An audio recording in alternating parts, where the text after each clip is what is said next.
5,000 armed invaders marched towards Sparta, yet inside the city, no Spartan men remained. Only women, elders, and children stood behind the cold stone walls. Impossible odds. A city built on warrior blood, now defended by those whom history claims did not fight. But on this day, Spartan women would prove the world wrong. As dust clouds rose from the enemy advance, the women tightened their grips on spear shafts, their trembling hands wrapped in linen, their eyes burning with defiance. What hidden tactic allowed an undefended city to stand firm? What secret weapon did the women unleash that stunned the invaders? And why did ancient writers try to erase this moment from history? The first warning did not come from a scout, it came from the earth itself. A low tremor, subtle yet unmistakable, shivered across the Spartan plain as if the land were bracing for an ancient enemy's return. By the time the sun dipped behind Taygetus, dust clouds had already begun to stain the horizon a sickly bronze. Something massive was moving towards Sparta.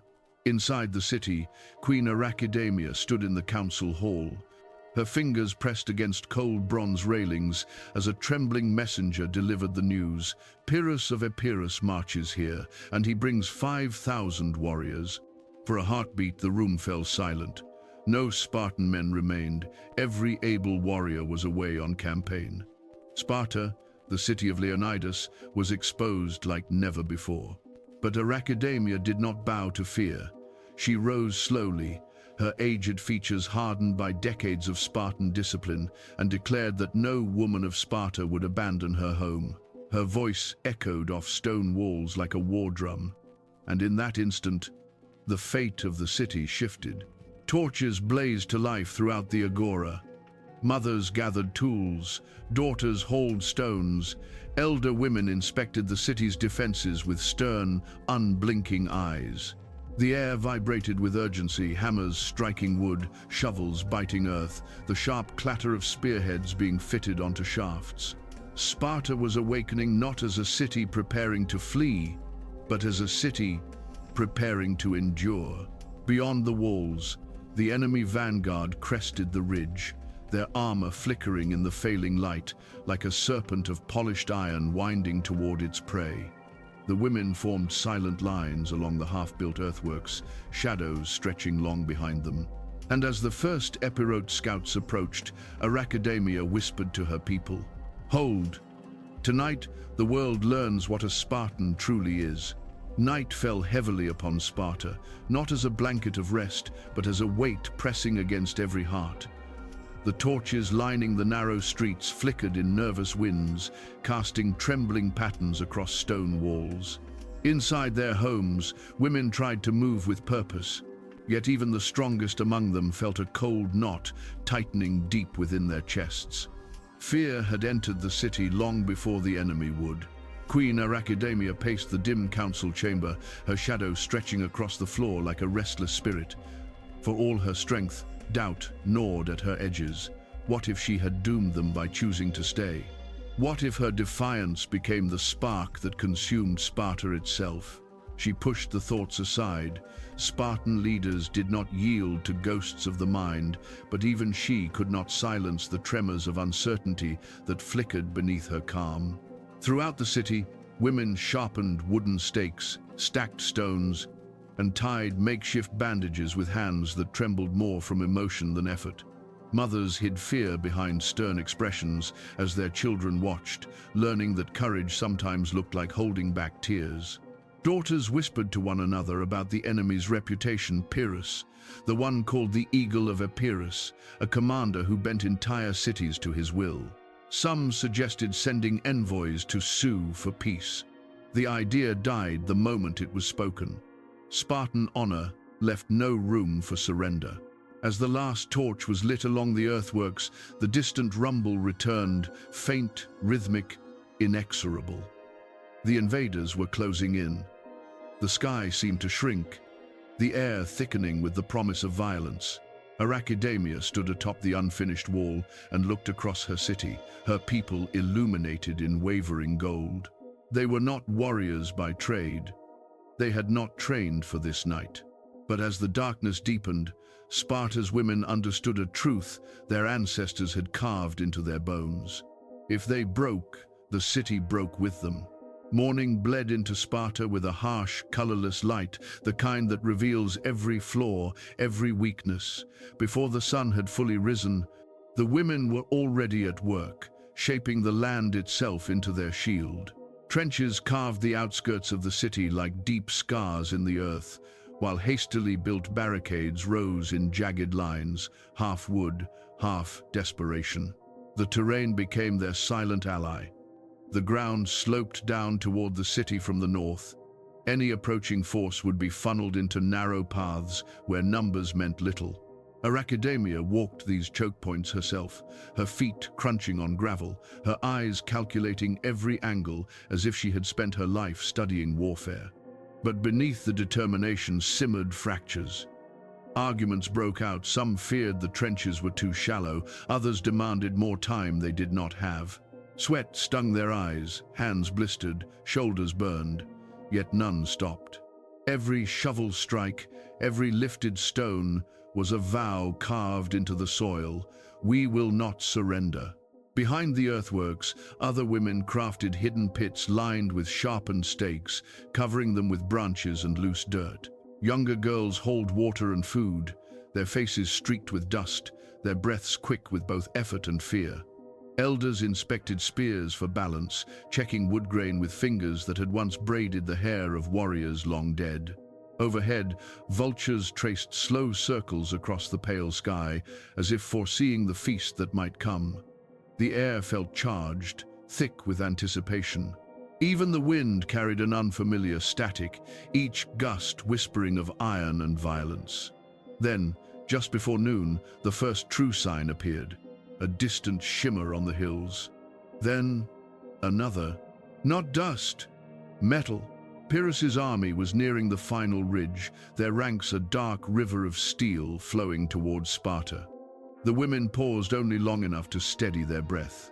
When the invaders crested the horizon, the defenders understood. Their preparations were over. The siege had begun. By dusk, the air itself felt sharpened, thin, cold, expectant. The Epirote army had halted just beyond the final ridge, their campfires blooming across the hills like embers of an approaching storm. In Sparta, every flame burned lower, quieter, as if the city were holding its breath. Then came the ultimatum. An envoy, armored and arrogant, rode to the outskirts of the earthworks. His voice echoed across the tense silence. Sparta will surrender, or Sparta will burn. The words fell like stones into a still lake, sending ripples of dread through the assembled women. For a moment, no one spoke. Even the breeze seemed to die. Inside the council hall, torches hissed as the women gathered around Arachidamia. Some pleaded for negotiation, if not for themselves, then for their children. Others whispered of honor, of legacy, of the thousand-year pride carved into Spartan bones. Conflicting fears clashed like unseen swords. Arachidamia listened, her face unreadable. Then, without warning, she lifted her spear and drove it into the wooden floor with a crack so loud it silenced the room. "We do not flee," she said. "We do not yield, not while the blood of Sparta still warms our veins." The words struck with the force of a battle cry. Something shifted inside every woman present, a spark leaping from heart to heart, turning fear into resolve. The Queen's defiance was not mere courage, it was a reminder of who they were. Outside, news spread quickly. Pyrrhus was preparing siege engines, wooden towers creaked into formation, ladders were stacked. Torches flickered ominously across the enemy camp. Atop the newly built earthworks, the Spartan women assembled. Side by side, shoulder to shoulder, they formed a silent phalanx of shadows beneath the rising moon. Spears glinted faintly in their hands. Their silhouettes looked less like civilians and more like guardians carved from stone. As the first siege engine groaned forward, Arachidamia's voice carried softly over the line. "Hold the wall. Whatever comes next, we endure." And the spark became an inferno. Dawn broke not with birdsong, but with the grinding thunder of wood and iron. Pyrrhus's siege engines lurched forward, towering silhouettes against a blood-red sky. The earth beneath Sparta shivered as though recoiling from the approaching storm. On the ramparts, the women tightened their grips on spears and stones, swallowing the last remnants of fear. Today, the test would come. The first wave struck like a hammer. Epirote soldiers surged toward the trenches, expecting them to be shallow, symbolic defenses. Instead, they plunged into pits deeper than anticipated, their formations collapsing into chaos. Above them, Spartan women unleashed a rain of stones, javelins, and debris anything their hands could lift. The air filled with the hiss of projectiles and the heavy thud of impacts muffled by dust. Arachidamia stood at the center of the line, directing movements with the precision of a seasoned commander. Her voice carried through the smoke. Left flank brace. Barricades groaned but held firm as the enemy pressed harder, testing every weakness. The women moved with fierce unity, rotating positions, lifting fallen timbers, reinforcing failing structures. They were untrained, but disciplined by a lifetime of Spartan resilience. Dust clouds thickened, turning the battlefield into a swirling haze of shapes and shadows. Through the murk, Pyrrhus himself appeared briefly on horseback, observing the stubborn resistance. His expression was unreadable curiosity, irritation, perhaps even admiration. These were not the helpless civilians he expected. But the strain was immense. Hands blistered and bled beneath linen bindings. Muscles trembled from hours of lifting, throwing, bracing. The Epirotes adapted, shifting focus to a vulnerable section of earthworks where the slope flattened. Each impact shook the barrier more violently than the last. Cracks formed. Soil crumbled. A wooden support snapped with a hollow pop. Arachidamia turned, eyes widening as the wall began to sag inward. They rushed to reinforce it, but the enemy push intensified, shields slamming, boots pounding, siege ladders rising like skeletal fingers against the sky. And then it happened. With a long, splintering groan, a section of the earthwork collapsed, opening a jagged path into Sparta's defenses. The invaders roared. The defenders froze for a single breath. The real battle was about to begin. For a heartbeat, time fractured. Dust hung motionless in the air. The broken earthwork yawned open like a wound, and through it surged the Epirote vanguard, shields raised, spears thrusting, voices rising in a brutal, triumphant roar. Arachidamia did not hesitate. "Form on me!" she commanded, her voice slicing through the chaos like a blade. The women converged, locking shields in a trembling line across the breach. It was not a perfect formation, shields uneven, gaps visible, but the spirit behind it burned brighter than any flaw. Their feet dug into the churned soil, shoulders pressed tight, breaths sharp and synchronized. The first impact came like a thunderclap. The women staggered. Another blow. Their line bowed inward, buckling. But they held. Behind them, younger girls passed stones and spears with frantic speed, their hands shaking but relentless. The cries of struggle echoed off fractured walls, weaving with the metallic roar of battle into a single, terrifying storm. Pyrrhus observed from horseback, disbelief flickering across his features. These women fought with the precision of trained warriors, driven not by skill but by devotion, by fury, by the cold understanding that no one else would save their home. Still, the pressure mounted. Spartan arms numbed, shields cracked, knees buckled. With each push, the women felt their strength draining like water through trembling fingers. Then, just as the line began to collapse, a distant sound cut through the battlefield. A horn, low, rising, unmistakable. The Epirotes turned, dust billowed from the northern hills. From the haze emerged shadows that became figures, then armor, then a phalanx descending like an avalanche. Spartan warriors, returning from campaign, their crimson cloaks snapping like banners of salvation. A roar erupted from the women, a sound of disbelief, relief, and renewed fury. The invaders, now trapped between the defenders and the charging reinforcements, faltered. their momentum shattered. Confusion spread like wildfire. Pyrrhus's eyes narrowed. He understood instantly. The opportunity was lost. The victory he had expected stolen by those he had underestimated. He signaled the retreat. As the enemy pulled back, the women remained at the breach bloodied, exhausted, yet unbroken. They had held the line long enough for salvation to arrive. The tide had turned, but the night was not yet done. For a long moment after the Epirotes withdrew, no one in Sparta moved. The battlefield lay suspended in a strange, aching, quiet, broken earthworks, scattered stones, abandoned ladders, and the faint shimmer of dust drifting through slanted evening light. It was as if the land itself exhaled after holding its breath for hours. Then the women realized it was over. Not the war, not the threats that would come in years ahead, but this day, this impossible trial, had passed. Arachidamia lowered her spear. Her hands trembled not with fear, but with the weight of survival. Around her, women collapsed to their knees, clutching one another, tears streaking through dust on their faces. Their bodies shook from exhaustion, arms numbed, voices raw, hearts still pounding with the echo of a battle they were never meant to fight, yet somehow endured.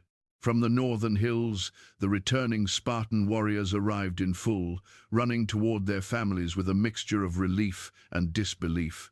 Hardened men, veterans of campaigns across Greece, halted at the sight of the battered earthworks and the women who stood upon them. Some bowed their heads. Others embraced mothers, wives, daughters, overwhelmed by what they had defended in their absence.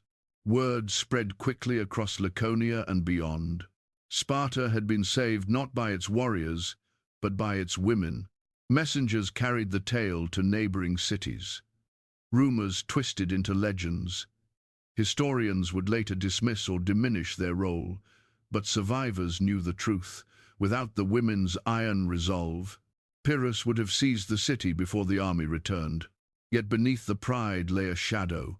Many women stared at their hands blistered, bruised, still trembling, knowing they had crossed a threshold from which there was no returning.